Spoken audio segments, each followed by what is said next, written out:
Y bueno, hemos hecho la verdad que un partido muy completo.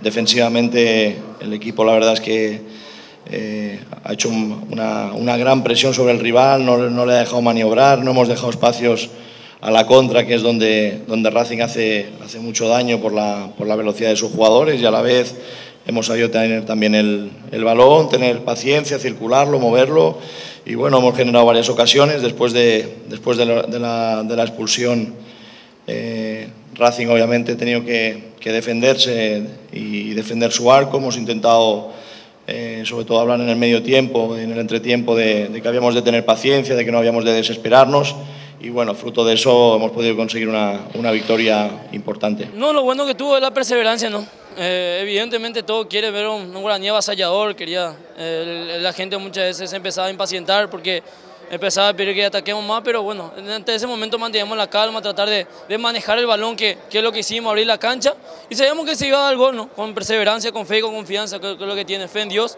como se dio en los últimos minutos con la gracia de Dios. Hoy demostramos que no fue así. Ustedes vieron que fuimos ampliamente superiores en todo sentido, ¿verdad?